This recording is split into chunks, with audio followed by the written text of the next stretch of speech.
नागपंचमी की पौराणिक कथा। नागपंचमी को यह व्रत कथा सुनने से काल सर्प दोष दूर होता है और व्रत का फल मिलता है और इससे सभी दोषों की शांति हो जाती है।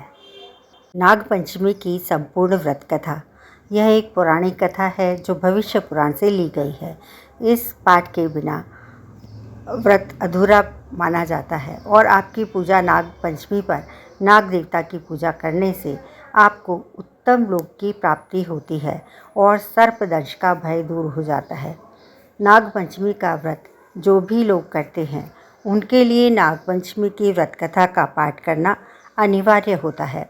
मान्यता है कि नाग पंचमी के दिन भविष्य पुराण में बताई गई इस कथा का पाठ करने से आपको इस लोक में उत्तम फल की प्राप्ति होती है और आपके कुल में सर्पदंश से या काल सर्प से किसी का भय नहीं होता। व्रत कथा विस्तार से जाने। सुबंतु मुनि बोले, राजन, अब मैं पंचमी कल्प का वर्णन करता हूँ। पंचमी तिथि नागों को अत्यंत प्रिय है और उन्हें आनंद देने वाली है। इस दिन नागलोक में विशिष्ट उत्सव होता है। नाग पंचमी जो पंचमी को व्यक्ति नागों को दूध से स्नान कराता है, उसके कुल में वासुकी, तक्षक, कालिया, मणिभद्र, ऐरावत, धृतराष्ट्र, कारकोटक और धनंजय ये सभी बड़े बड़े नाग अभय दान देते हैं। उसके कुल में सर्प का भय नहीं रहता।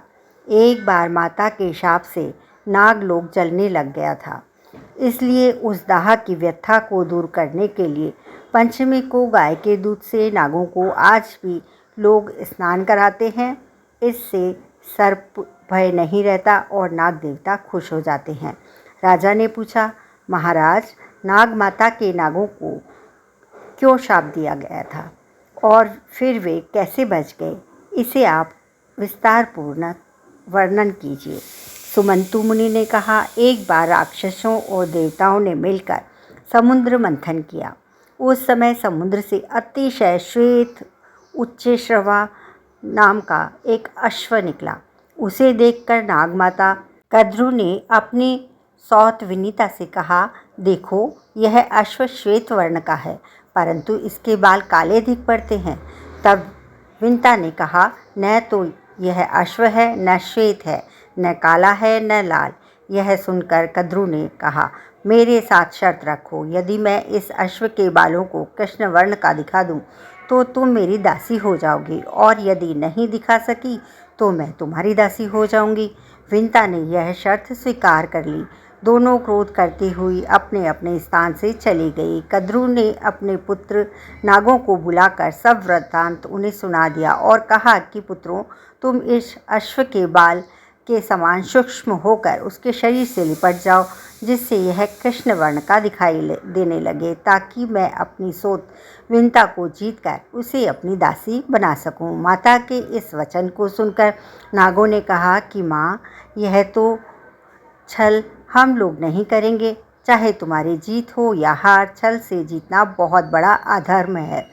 पुत्रों का यह वचन सुनकर कद्रु ने कहा, तुम लोग मेरी आज्ञा नहीं मानते हो, इसलिए मैं तुम्हें श्राप देती हूँ कि पांडवों के वंश में उत्पन्न राजा जन्मेजय जब सर्प सत्र करेंगे, उस यज्ञ में तुम सभी अग्नि में जल जाओगे। इतना कहकर कद्रु चुप हो गई। नागगण माता का शाप सुनकर बहुत घबराए और वासुकी को साथ में लेकर भगवान ब्रह्मा जी के पास पहुँचे तथा ब्रह्मा जी को अपना सारा वृतांत सुनाया।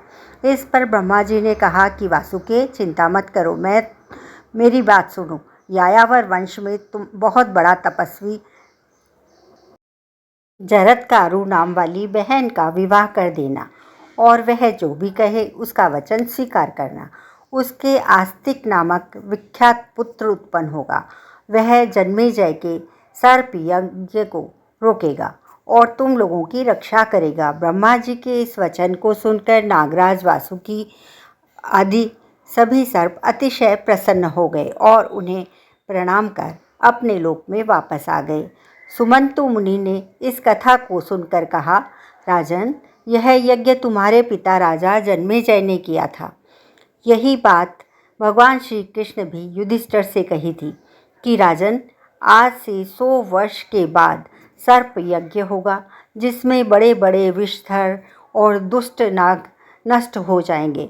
करोड़ों नाग जब अग्नि में दग्ध होने लगेंगे, तब आस्तिक नामक ब्राह्मण सर्प यज्ञ रोककर नागों की रक्षा करेगा।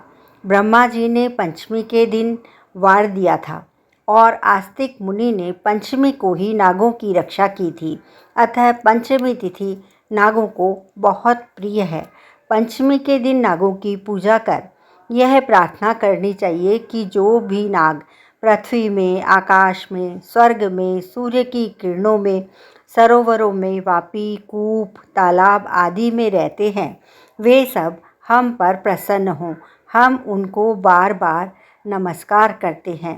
सर्वे नागा प्रियंतो मैं ये केचित पृथ्वी तले, ये च हेलिमरिविस्या, ये अंतरे दीखी संस्थिता, ये नदीषु महानागा, ये सरस्वती गामिनीः, ये न वापित नागेषु तेषु सर्वेषु वै नमः।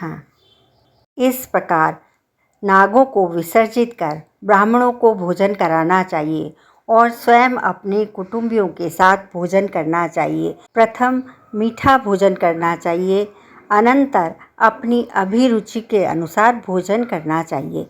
इस प्रकार नियमानुसार जो पंचमी को नागों का पूजन करता है, यह श्रेष्ठ विमान में बैठकर नागलोक को जाता है और बाद में द्वापर युग में बहुत पराक्रमी, रोग रहित तथा प्रतापी राजा होता है। इसलिए घी, खीर तथा गुग्गुल से इन नागों की पूजा करनी चाहिए। राजा ने पूछा, महाराज, क्रुद्ध सर्प को काटने से मरने वाला व्यक्ति किस गति को प्राप्त होता है? और जिसके माता पिता, भाई, पुत्र आदि सर्प के काटने से मरे हों, उनके उद्धार के लिए कौन सा व्रत, दान और उपवास करना चाहिए? यह आप कृपया बताएं।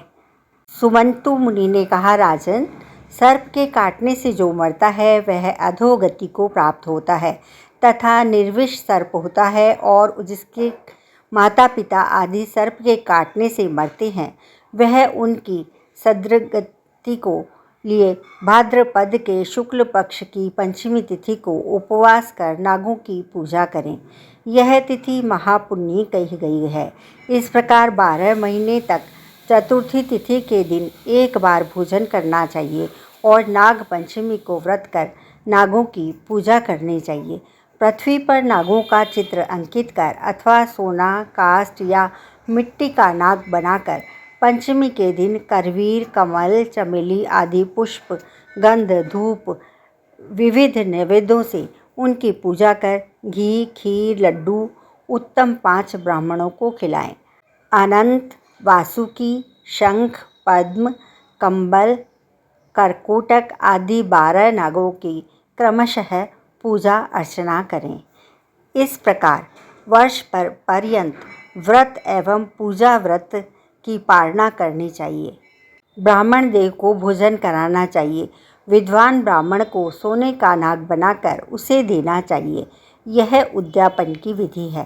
राजन, आपके माता पिता जन्मेजय ने भी अपने पिता परीक्षित के उद्धार के लिए यह व्रत किया था और सोने का बहुत भारी नाग तथा अनेक गौएं ब्राह्मणों को दान की थी। ऐसा करने पर वे पितृ ऋण से मुक्त हुए थे और परीक्षित ने भी उत्तम लोक को प्राप्त किया था। आप भी इसी प्रकार सोने का नाग बनाकर उनकी पूजा कर उन्हें ब्राह्मणों को दान करें। इससे आप भी पितृ ऋण से मुक्त हो जाएंगे।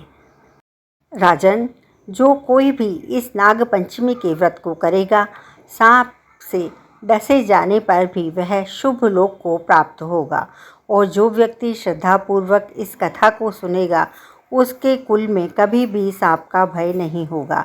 इस पंचमी का व्रत करने से उत्तम लोक की प्राप्ति होती है। तो इस प्रकार नाग पंचमी की यह पौराणिक व्रत कथा ज़रूर सुने। हर एक नाग पंचमी को यह कथा ज़रूर सुननी चाहिए। इससे भगवान शिव भी प्रसन्न होते हैं और काल सर्प की भी शांति होती है। तो दोस्तों, यह थी नाग पंचमी की पौराणिक कथा। आपको यह कथा ज़रूर पसंद आई होगी।